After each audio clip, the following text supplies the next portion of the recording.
revisó, subrayar y estaba pendiente de lo que se vea para no perderse los conceptos importantes de la asistencia. No paso lista, pero sí es importante que asistan. Díganle que no hay problema y únicamente pues que pida lo que vimos, ¿vale? De lo demás no se preocupen, pueden estar o no, pero sí tienen su manual para ponerse a estudiar, no hay pretexto, todo lo que veamos aquí viene en su manual, ¿vale? Vamos a arrancar. Me faltaba. Si en algún momento se me termina el tiempo, se vuelven a reconectar con el mismo ID y con la misma clave, ¿vale? Entonces, porque se nos va a acabar el tiempo, se vuelven a reconectar, yo los vuelvo a aceptar con la misma clave, ¿vale? Muy bien, vamos a comenzar. En la página 16, si no me equivoco, ustedes tienen esta imagen, este pequeño recuadro que yo tengo aquí arriba, ¿ya lo vieron? Ok. Aquí es importante entender este recuadro porque es la base fundamental para diseñar un distrito de riego de forma adecuada. La planta, en un cierto momento, una planta, la que sea, papa, caña, alfalfa, uva, etcétera, necesita forzosamente de un suelo para tener un anclaje natural, para tener un aporte de nutrientes, pero aparte necesita cierta agua con cierta calidad para que el producto pueda crecer.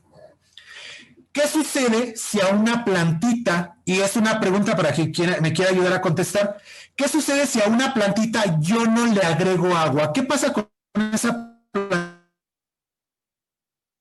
plantita a los pocos días? ¿Qué le pasa a esa planta si yo no le agrego agua? Se empieza a secar. Ok, se empieza a marchitar y se empieza a secar. ¿Qué pasa si le agrego un excedente de agua? Es decir, ya yo le agrego agua. ¿Qué le va a suceder a esa planta? Se pudre. Exactamente. Entonces, el objetivo que tenemos en este curso es calcular la cantidad exacta de agua que requiere la planta para desarrollarse de forma adecuada. Si yo no le agrego la cantidad de agua, le falta agua o excedo de agua, la planta no va a crecer de forma adecuada. Cuando, por ejemplo, yo hago ejercicio o estoy bajo los rayos del sol o empiezo a caminar o a correr, mi sistema comienza a trabajar, mi sistema interno fisiológico. Comienzo a sudar, comienzo a transpirar. Y cuando comienzo a transpirar, mi cerebro manda una señal y dice, necesito agua. Y ustedes, fácil, pueden ir a la tienda y se compran una cocota de 2 litros, o se compran un Gatorade, o se compran una botella de agua. Pero ustedes tienen el raciocinio y la capacidad de decir, al momento que el cerebro me da la señal de que necesito agua para reponer líquidos, voy y la repongo. Una plantita no puede hacer eso, no puede decir, saco mis raíces, voy caminando al río, bebo agua y regreso a plantar mis raíces. No. Ustedes, como ingenieros civiles con conocimientos en distrito de riego, tienen que saber en función de qué factores yo necesito cierta cantidad de agua para cierto producto. Habrá productos que requieran mayor cantidad de agua y habrá productos que requieran menor cantidad de agua. Pero ese es el objetivo que vamos a tener aquí. Calcular la cantidad de agua exacta. Como nosotros no nos vamos a estar formando como ingenieros agrónomos, porque yo no voy a formar ingenieros agrónomos, ustedes no tendrán por qué calcular el abono, la cantidad de abono que necesita la planta, los fertilizantes, no. Para eso hay ingenieros agrónomos que salen de Chapingo y ellos tendrán la capacidad de hacer eso. Mientras ustedes lo único que requieren es calcular esa cantidad de líquido. Su objetivo es buscar una fuente de abastecimiento, tomar ese líquido, transportarlo y distribuirlo. Nada más. De ahí en fuera lo demás le toca al ingeniero agrónomo. ¿Vamos bien? Fíjense aquí, esta cantidad de agua no solo depende de la cantidad de agua que consume la planta. ¿De qué otros factores creen ustedes que dependa esta cantidad de agua por calcular? Aparte de la necesidad de la planta, ¿qué otros factores serán importantes considerar para calcular la cantidad de agua que yo requiero conducir a mi distrito de riego? Escucho. El clima. Evaporación. El clima, porque el del clima va a depender exactamente la evaporación. ¿Qué otros aspectos? El tipo de suelo. El tipo de suelo va a ser muy importante, porque en función del tipo de suelo voy a tener mi tipo de riego. Y ahorita se los voy a explicar. ¿Qué otro factor creen que sea importante para calcular esta cantidad de agua? Clima, ya vimos, suelo, ¿qué más? El tipo de planta. Características del conductor. va a regar. ¿Otra vez, perdón? Las características del conductor. Ok, exactamente. ¿Qué otro aspecto? La Sí. planta. ¿Qué tipo de Exactamente el tipo de planta. Entonces, todo lo que acaban de nombrar son los aspectos generales que vamos a considerar, porque al final del día el distrito de riego estará ubicado en una posición geográfica con cierta radiación solar, con cierto tipo de suelo, con cierta humedad del ambiente, con cierta temperatura del ambiente. Y en función de eso voy a requerir mayor cantidad de agua o menor cantidad de agua. No va a ser lo mismo los cultivos que se tengan tal vez en Oaxaca, o los cultivos que se tengan en Hidalgo, o los cultivos que se tengan en Baja California, porque los climas, los suelos y las posiciones geográficas son diferentes. Entonces, dentro de eso es lo que debemos entender. ¿Vale? ¿Para qué? Para al final tener una productividad. Lo que yo voy a requerir es al final tener una flor o un fruto, el cual voy a vender. Al momento de venderlo, pues yo voy a recabar lo que yo gasté para el proyecto, para el diseño y para la construcción de mi distrito de riego. Si a la mitad del crecimiento la planta no genera una flor o fruto, económicamente voy a tener un problema, porque yo necesito recuperar lo invertido, y lo invertido voy a recuperar a través de la productividad que yo tenga con mi distrito de riego.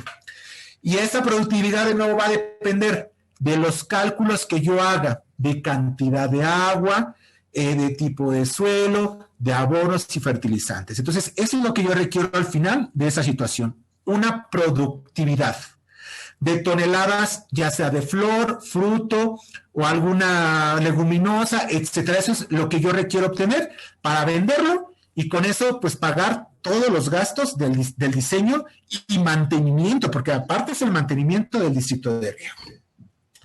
Lo primero que vamos a ver es qué es el suelo. Y vamos a ver en esa diapositiva de color, que yo tengo de color verde, color como azul, que ustedes pueden ver también en su hoja de su manual. Dice lo siguiente, ¿qué es en la siguiente hoja? En la hoja 17, si no me equivoco.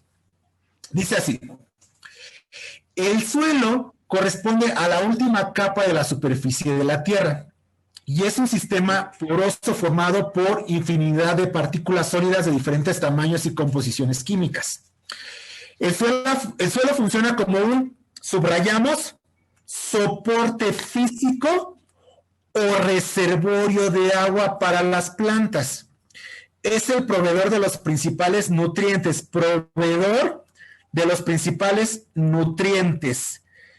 necesarios para la producción. Entonces, ¿cuáles van a ser las funciones del suelo? Punto número 1, el suelo es un anclaje natural para las plantas o un soporte físico para las plantas. Punto número 2, el suelo me va a servir como reservorio, porque así como yo voy agregando agua a la planta no tiene la capacidad de absorberla de forma inmediata. Debe pasar un determinado tiempo para que la planta pueda absorberla. Es decir, el suelo debe tener la capacidad de retener un cierto tiempo esta agua para que la planta pueda absorber los productos. ¿Qué más debe poseer el suelo? Ciertos nutrientes para que los productos puedan crecer. ¿Han escuchado hablar de suelos infértiles? Es porque la capa superior, que es la más próxima a la atmósfera, se perdió. Y esa capa es la que lleva todos los nutrientes y toda la productividad agrícola. Entonces, si yo pierdo esa capa por erosión o por algún otro factor, pues ya no va a haber productividad. Entonces, esas son las principales funciones del suelo. Seguimos. Vamos a tener diferentes tipos de suelos. El primero que vamos a manejar y que vamos a revisar, y aquí hay que tener mucho cuidado cuando yo tenga un suelo arenoso. ¿Por qué? Porque si yo tengo un suelo arenoso, al momento de agregar agua, hagan de cuenta, tengo un suelo arenoso, tomo una cubeta de agua, la vierto de golpe, ¿qué va a suceder? Que al ser un suelo arenoso, el líquido se va a infiltrar en su totalidad. Entonces voy a perder todo el agua y la plantita que yo tenga en ese suelo arenoso no va a tener tiempo para absorber los líquidos. Entonces, la forma de riego que yo estoy haciendo tiene que ser diferente. Hay una forma de riego que se llama por goteo, que es una gotita, otra y otra. Esa es la que generalmente se ocupa para este tipo de suelos. Entonces, ¿puede tener una productividad en un suelo arenoso? Claro que sí, teniendo en cuenta que el riego va a ser diferente a otro tipo de suelo. Veamos las características. Son suelos color claro que tienen muy poco material orgánico. Permítame tantito, porque mis pugs se están matando y si no lo acepto.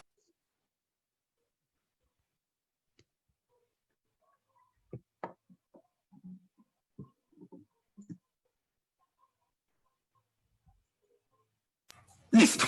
Ok. Son con un pH alcalino y son poco aptos para la agricultura. No quiere decir que no sirvan para la agricultura, son poco aptos, pero sí pueden ocuparse para la agricultura. Textura.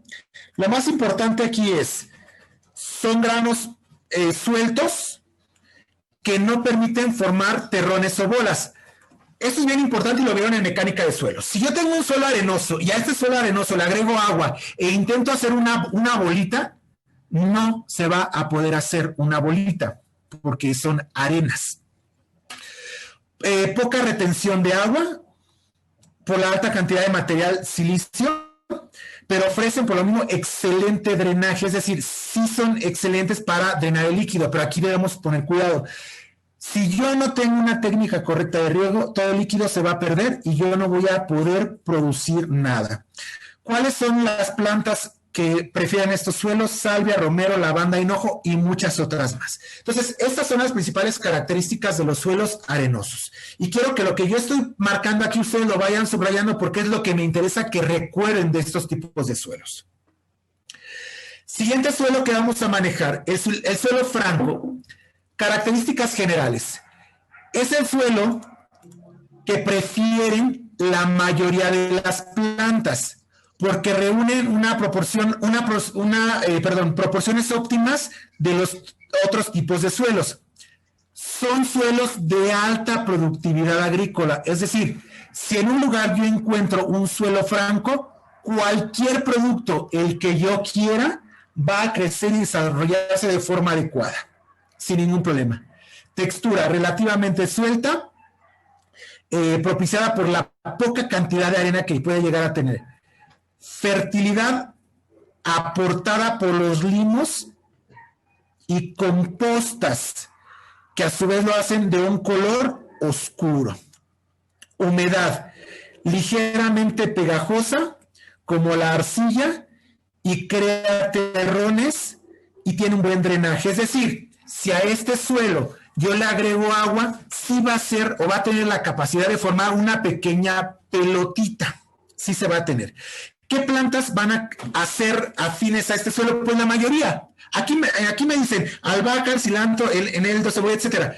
Pero la mayoría de plantas van a poder crecer y desarrollarse en un suelo franco, porque un suelo franco es de alta productividad agrícola. Siguiente suelo, un suelo arcilloso.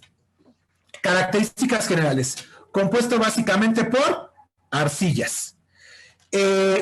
Por el almacenamiento de este y otros minerales no requieren mucho abono, tienden a tener un color rojizo o grisáceo.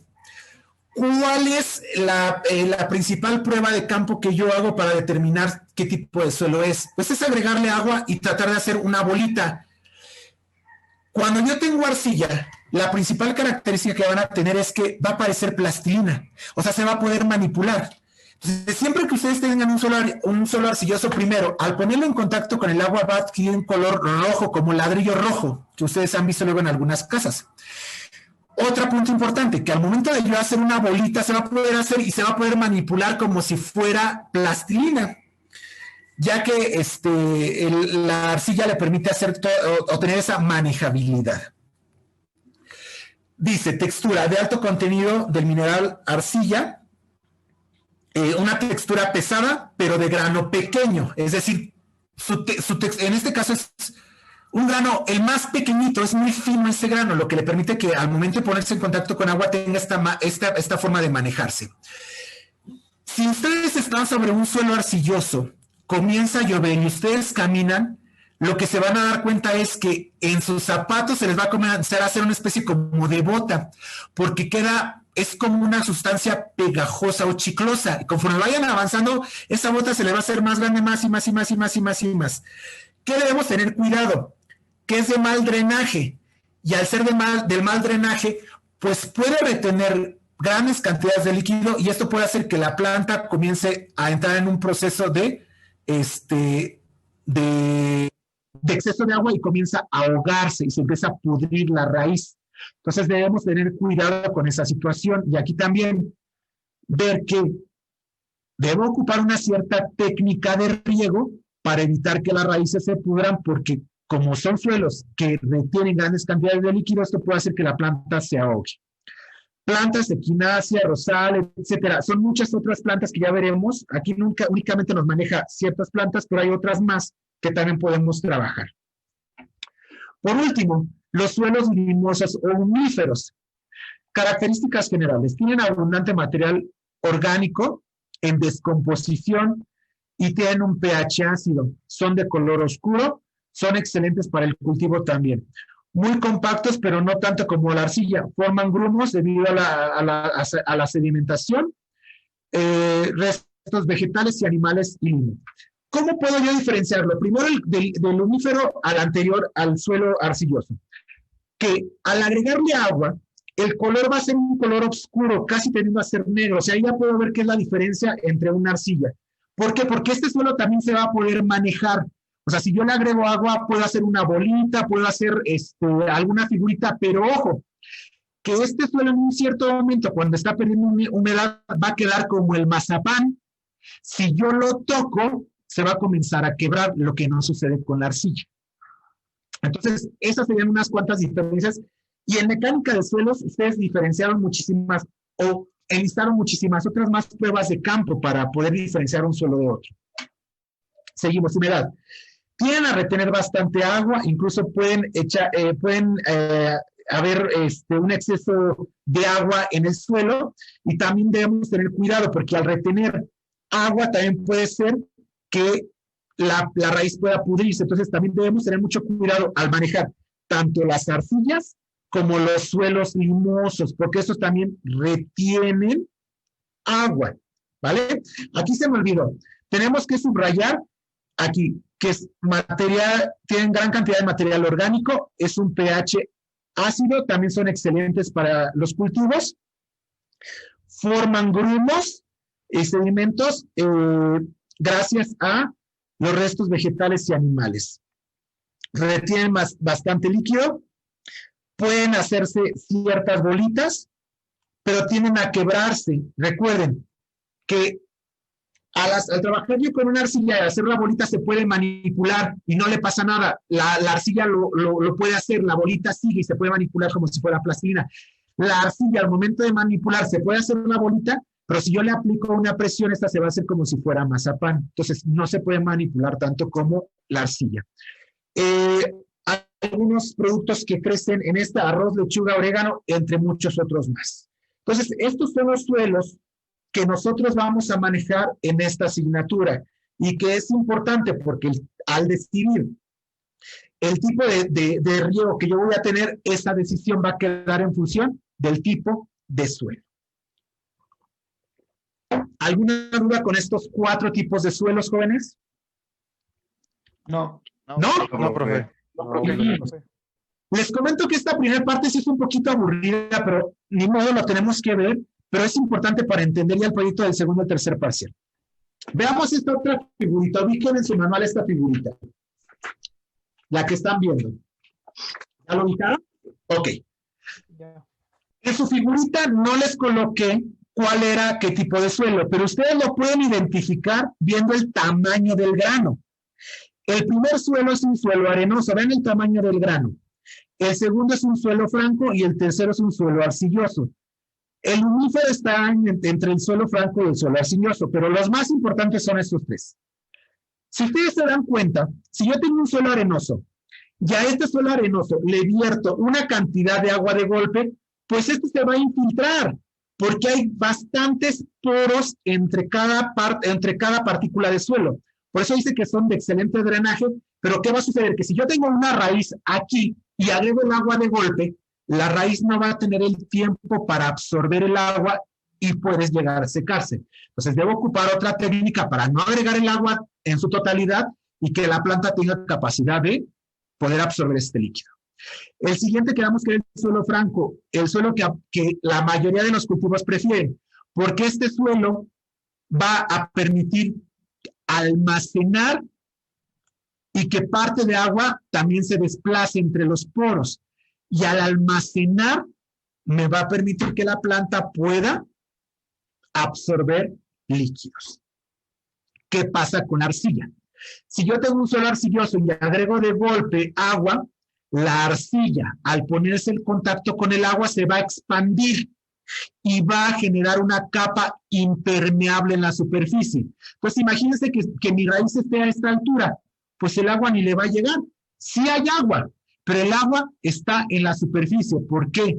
Porque al poner en contacto la arcilla con el agua, ¿qué le va a suceder? Que esta arcilla se va a expandir y va a impedir que el agua se infiltre. Por tal motivo, tengo que buscar un tipo de riego para que no vierta yo toda el agua y que la arcilla no me genere una capa impermeable.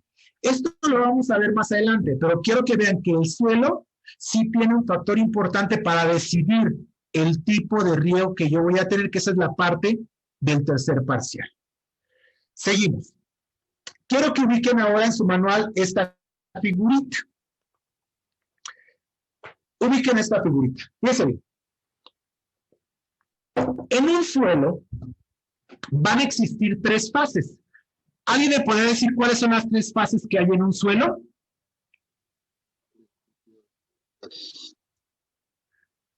Y esto lo vieron en mecánica de suelos. ¿Cuáles son las tres fases que hay en un suelo? Líquido, sólido y gaseoso.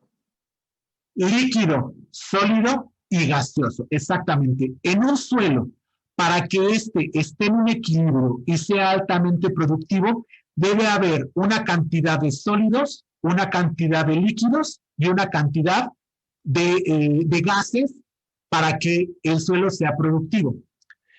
Aquí yo puedo observar y pueden ver en esta figurita, en la figura 4, 5 y 6. En la figura 5, únicamente el suelo lo vamos a ver. Aquí lo que me está diciendo que el suelo va a ser estas bolitas que ustedes tienen aquí. Y lo que hay entre el suelo puede ser agua o aire. ¿Qué pasa si en el suelo únicamente hay fase sólida y fase gaseosa? En el suelo me falta la fase líquida. ¿Qué va a suceder con el producto? Que el cultivo va a entrar en un punto de marchitez porque le falta una fase, le falta la fase líquida. Ahora, en la figura 6 únicamente hay fase sólida y fase líquida. El cultivo también entra en punto de marchitez, pero ¿por qué? Por el que estamos ahogando a la raíz por el exceso de líquido. ¿Cuál es el punto que debe tenerse para que el producto pueda crecer de forma adecuada? Un equilibrio entre la fase sólida, líquida y gaseosa.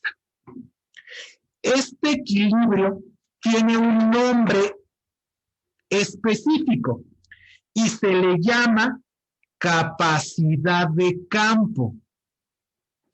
Entonces, en esa misma hoja viene un concepto y dice capacidad de campo. Y esto es bien importante que lo entiendan, jóvenes, porque cuando estén diseñando, el ingeniero agrónomo les va a decir, la capacidad de campo va a estar en función de tantas porcentajes de fase líquida, sólida y gaseosa. Entonces, ¿qué es la capacidad de campo? Dice, representa la condición de almacenamiento máximo de agua en el suelo, que ocurre después de haber drenado el agua contenida en los macroporos por acción de la gravedad. Cuando la humedad del suelo está en CC, CC es capacidad de campo. Es el momento en el que las plantas encuentran la condición más favorable para absorber el agua y nutrientes. Es decir, cuando el suelo se encuentra en CC o capacidad de campo, la planta va a crecer y desarrollarse de forma adecuada. Por tal motivo, siempre que nosotros diseñemos un distrito de riego, vamos a buscar que haya una capacidad de campo. Pero fácil para entender este concepto es, ¿qué es la capacidad de campo? Un equilibrio entre la fase sólida, gaseosa y líquida. Esa es la capacidad de campo, que haya las condiciones de agua, aire y suelo adecuadas para que la planta pueda crecer y desarrollarse. Eso es lo que nosotros vamos a calcular, capacidad de campo. ¿Cuánta agua necesita la planta? ¿Cuánto aire? No sé si ustedes algún día han visitado en Hidalgo o en otro lugar, que antes de sembrar tienen que remover la tierra. ¿Para qué tienen que remover esa tierra? Para el momento de remover, agregar aire al suelo. ¿Qué es lo único que me haría falta? Ya hay fase sólida, ya hay fase gaseosa. Solo me falta la fase líquida. Abro micrófonos para si hay dudas con capacidad de campo.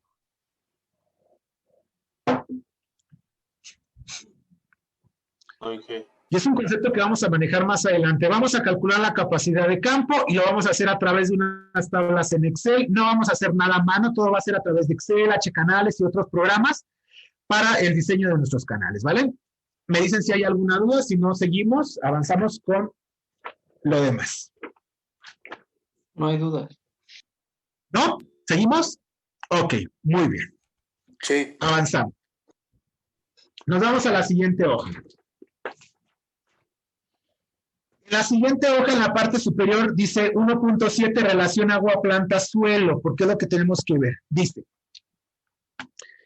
el agua es tan importante debido a que crea una solución en el suelo. El agua va a crear una solución en el suelo, en la cual se encuentran disueltos los nutrientes y mediante la absorción efectuada por las raíces, la planta logra acceder a estos. Es decir, los nutrientes pueden estar en el suelo, pero ¿cómo los llevo a la planta? ¿Cómo se introducen a la planta? Ah, pues el agua forma un vehículo o es un vehículo que ayuda a llevar los nutrientes al interior de la planta. Entonces, no solamente el agua sirve para los procesos metabólicos propios de la planta, sino también la planta me sirve, perdón, el agua me sirve para tomar o ser un vehículo e introducir todos los nutrientes a la planta. Más adelante vamos a ver cuáles son esos nutrientes. Entonces es un vehículo y aparte me sirve para que la planta realice sus propios procesos metabólicos. ¿Cuáles van a ser los factores esenciales para planificar mi riego? Punto número 1, la cantidad de agua. Punto número 2, el tipo de suelo. Y punto número 3, el tipo de cultivo. Esos son los 3 factores que yo requiero para lograr una capacidad de campo adecuada y la planta pueda desarrollarse, crecer y no tenga pérdidas en la producción. Porque recuerden, lo que yo requiero es obtener una flor, un producto o un fruto, el cual se va a vender y con eso yo voy a tener el dinero para pagar o para, en este caso, liquidar los gastos que yo tenga del proyecto de este distrito de riego. Siguiente diapositiva. Dice, punto número 1. planificar los cultivos en función de las asignaciones de recursos hídricos. Aquí voy a remarcar renovables. ¿Por qué renovables? Porque si yo voy a tener como fuente de abastecimiento un río, yo no puedo extraer el 100%, bueno, sí puedo, pero no debo extraer el 100% de agua. Debo dejar pasar por el río, es un concepto que vieron en obras hidráulicas, un gasto ecológico. Porque si yo en esa parte tomo el 100% del agua, ¿qué va a suceder aguas abajo del río? Pues que va a haber otras condiciones, porque si aguas abajo del río hay más distritos de riego o hay un bosque que está protegido y si el agua no llega, puedo tener un problema ecológico. Entonces mi proyecto ya no va a ser factible. Por tal motivo, nunca puedo extraer el 100% de una fuente de abastecimiento. Debo dejar en esa fuente un gasto ecológico. Y en obras hidráulicas les enseñaron a calcular este gasto ecológico. Siguiente. Conocer las características del suelo en relación con el agua. Capacidad de campo. Entonces, debo saber la capacidad de campo y la velocidad de infiltración, porque en función de esto es cómo voy a agregar el agua. ¿Por goteo? ¿Por aspersión? ¿A través de surcos? ¿A través de canales? Pues esto va a quedar en función del tipo de suelo que vamos a ver más adelante. Conocer la calidad del agua de riego. Ojo, en la actualidad está prohibido regar con aguas negras. Pero esto siempre ha sido un debate, jóvenes, porque en las clases yo siempre les comento. En lo que es Tláhuac y parte de Xochimilco, se produce mucho lo que es zanahoria, rábano, lo que es también nopal. ¿Y qué creen? Que estos productos se riegan con aguas negras. Y a pesar de que la normatividad me dice es que no se debe regar con aguas negras, lo hacen, porque así es la necesidad, porque no hay de dónde más tomar agua para estos productos. Sabiendo que un rábano, que una zanahoria, el 90% de su cuerpo es agua, imagínense qué nos estamos comiendo, porque las bacterias, debido al tamaño que tienen, pueden penetrar al conducto. Y yo puedo decir, llego con mis rábanos o con mis zanahorias y las lavo súper bien por fuera y las desinfecto y agua con jabón, con cloro, con gotitas. Sí, pero dentro de su sistema de venas, arterias que tienen estos, ¿qué creen? Que ahí hay ciertas bacterias que también nos pueden hacer daño. Por eso, desde el punto de vista de normatividad, no se puede regar con aguas negras. Claro que al agua se le puede dar un cierto tratamiento. Ya con el agua tratada, pues ya puedo regar los productos, pero no puedo yo mandar el agua de una descarga domiciliaria al distrito de riego. Y menos si es un agua de una zona industrial, porque puede traer ciertos materiales pesados que pueden hacer más daño a la salud. Entonces, no regar con aguas de descargas domiciliarias. Siguiente. Adecuar los riegos a las necesidades reales del cultivo, es decir, en función de la temperatura, el tipo de suelo y también de la precipitación, porque puede haber precipitaciones, pues saber cuánta agua necesito. El problema aquí, jóvenes, que ustedes van a tener cuando diseñen esto, el problema no es diseñar un canal, porque ustedes van a tener todas las herramientas para diseñar un canal. El problema no es aplicar Manning para diseñar la pendiente. El problema no es aplicar una ecuación para determinar la sección hidráulica o la velocidad. No, eso, creo que eso que existen manuales, lo vimos en tuberías y canales. El verdadero problema es de dónde o de qué fuente de abastecimiento voy a extraer los millones de metros cúbicos de agua que yo requiero para que el producto crezca. Y el producto no crece en un día. A veces son 3, 4, 5 meses o productos que les llaman productos perennes que voy a necesitar agua los 365 días del año. Entonces, el problema al cual se van a enfrentar ya en la realidad allá afuera no es aplicar Manning, no es diseñar el canal, no es diseñar el distrito, no es calcular la capacidad de campo. El verdadero reto es de dónde o en dónde yo voy a tener una fuente de abastecimiento que me dé los millones de metros cúbicos de agua que yo requiero. Ese es el problema. Siguiente. Garantizar la máxima eficiencia de aplicación evitando pérdidas en el transporte y regando en condiciones ambientales óptimas. Cuando vimos tuberías y canales, les dije, en canales hay canales que son revestidos y que no son revestidos.